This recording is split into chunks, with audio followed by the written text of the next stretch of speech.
Lively step YouTube channel එකට පැමිණි සියලු දෙනාම ඉතාම ආදරෙන් පිළිගන්නවා.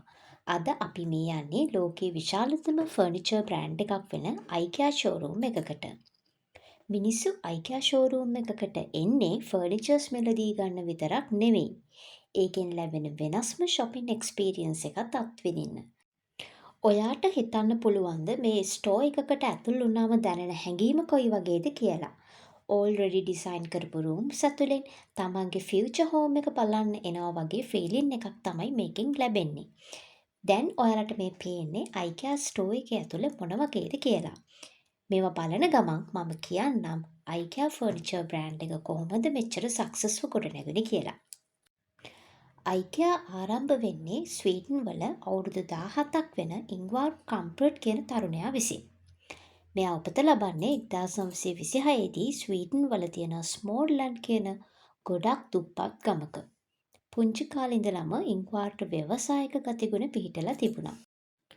ඔහු අවුරුදු 5 දී ගිනිකූරු තමන්ගේ අසල්වාසීන්ට පුංචි ලාභයක් තියාගෙන විකුණුවා. ටිකෙන් ටික ඔහුගේ බිස්නස් එක ග්‍රෝ වුණා. පස්සේ තමන්ගේ අම්මගේ බයිසිකලෙන් පත්තර, සඟරා, ක්‍රිස්මස් කාඩ්, එළවලු බීජ, පවුලේ බෝට්ටුවෙන් අල්ලගත්ත මාළු වගේ දේවල් විකුණන්න පටන් ගත්තා.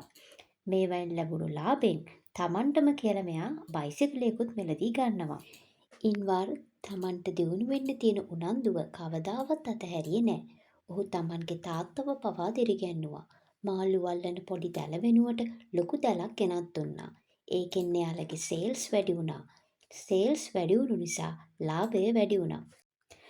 පසුව ඔහුට නේවාසික පාසලකට යාමට සිදු වුණා. ඔහුගේ ව්‍යවසායික ගතිගුණ ඒත් අතහැරුණේ නෑ.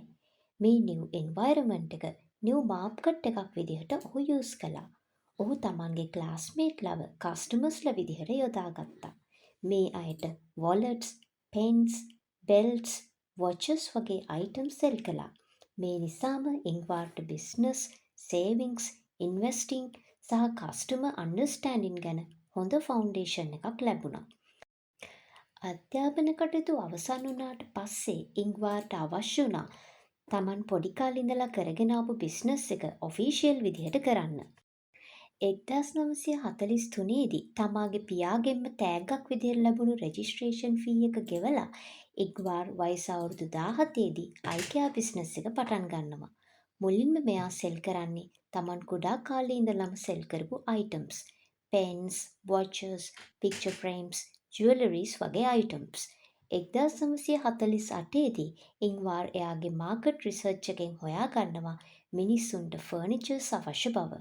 ඊට පස්සේ ඔහු ෆර්නිචර්ස් විකුණන්න පටන් ගන්නවා. මෙයා මේ විදිහට ෆර්නිචර්ස් විකුණනකොට එයාට ලොකු ප්‍රශ්න ගොඩක් ආවා.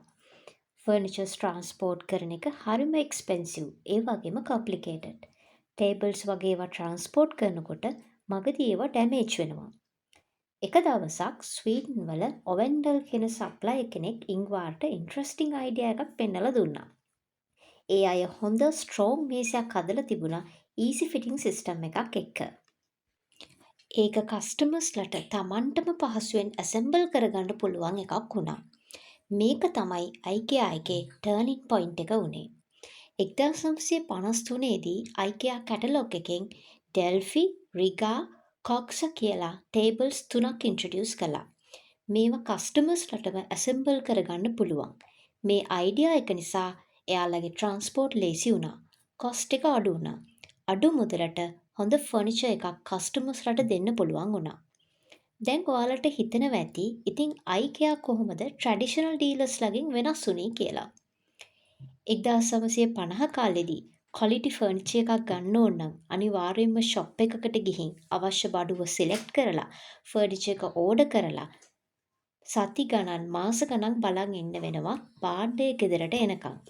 හැබැයි මේ කට්ටිය 1951 දී ලොන්ච් කරපු අලුත්ම කැටලොග් එක හරහා ෆැක්ටරි එකකින් ඩිරෙක්ට් ෆාස්ට් ෂිපින් එක අඩු මුදලට ෆර්නිචර් එකක් කස්ටමර්ස්ලට ගන්න පුළුවන් වුණා. මේක රෙවොලූෂනරි අයිඩියා එකක් බවට පත් වුණා. ගොඩක් අය හිතන් ඉන්නේ IKEA තමයි ෆ්ලැට් පැක් ෆර්නිචර් ක්‍රමය ඉන්ට්‍රොඩියුස් කරේ කියලා. ෆ්ලැට් පැක් ෆර්නිචර් කියලා කියන්නේ ෆර්නිචර් එක කොටස් වලට කඩලා බොක්ස් එකක් ඇතුලේ පැක් කරලා කස්ටමර්ස්ලට තමන්ටම ඇසෙම්බල් කරගන්න පුළුවන් විදිහට හදන කන්සෙප්ට් එකක්. මේ අයිඩියා එකට ලොකු ඉතිහාසයක් තියෙනවා. 19 වන ශතවර්ෂයේදී මයිකල් ටොනන්ට් කියන ඩිසයිනර් ටොනන්ට් චෙයා කියන චෙයා එක කොටස් වලට කඩලා පැක් කරලා බල්ක් විදිහට ට්‍රාන්ස්පෝර්ට් කරනවා. පස්සේ 20 වන ශතවර්ෂයේදී මේ කන්සෙප්ට් එක ටිකින් ටික දියුණු වෙනවා. 1944 දී ස්වීඩන් වල ත්‍රිවා කියලා ෆ්ලැට් ෆැක් ෆර්නිචර් සීරීස් එකක් තිබිලා තියෙනවා. හැබැයි ඒක ලොකුවට සක්සස් වෙලා නෑ. IKEA එකේ සක්සස් සීක්‍රට් එක මේ ෆ්ලැට් ෆැක් කන්සෙප්ට් එක විතරක් නෙවෙයි. ඒ අය හැම වෙලේම කස්ටමර් එක්ස්පීරියන්ස් එක ෆෝකස් කළා. IKEA ස්ටෝර් එකකට ගියොත් ෆුලි ඩිසයින් රූම්ස් බලා ගන්න පුළුවන්. තමන්ගේ ඩ්‍රීම් හෝම් එකට අයිඩියාස් ගන්න පුළුවන්. මේක වෙනස්ම shopping experience එකක්. IKEA එකේ ෆිලොසොෆි එකක් තියෙනවා less is more, keep it simple කියලා. ඔවුන් unnecessary designs remove කරලා useful design එකක් දෙනවා. ඒ නිසා IKEA products simple, modern and practical. අද වෙනකොට IKEA ලෝකයේ රටවල් 50කටත් වඩා වැඩි ප්‍රමාණයක ව්‍යාප්ත වෙලා තියෙනවා. මිලියන ගණනාවක කස්ටමර්ස්ලා මේකෙන් භාණ්ඩ මිලදී ගන්නවා. affordable ෆර්නිචර් මාකට් එකේ ලීඩර් බවට පත් වෙලා තියෙනවා. අවසාන වශයෙන් ඔයාට කියන්න තියෙන්නේ IKEA කියන්නේ ෆර්නිචර් කම්පැනි එකක් විතරක් නෙවෙයි. ඒක smart thinking, innovation, never give up attitude එකේ සිම්බල් එකක්. ඔයාටත් අයිඩියා එකක් තියෙනවා නම් බිස්නස් එකක් පටන් ගන්න පුංචි ආරම්භයකට බය වෙන්න එපා. පොඩි අයිඩියා එක හෙට වර්ල්ඩ් ක්ලාස් සක්සස් එකක් වෙන්න පුළුවන්. ඉතින් අපේ වීඩියෝ එක අවසන් වෙනකම් බලපු ඔයාලට ගොඩාක් ස්තුතියි. ඔයාලා මේ වීඩියෝ එකට කැමති නම් අලුතින් දෙයක් දැනගත්ත නම් මේ වීඩියෝ එකට ලයික් එකක් දාන්න. ඔයාලගේ අදහසත් පහලින් කමෙන්ට් කරන්න. අපේ YouTube channel එක subscribe කරන්න අමතක කරන්නත් එපා. එහෙනම් ඊළඟ වීඩියෝ එකෙන් හමුවෙමු. එතකන් සුබ දවසක් හැමෝටම.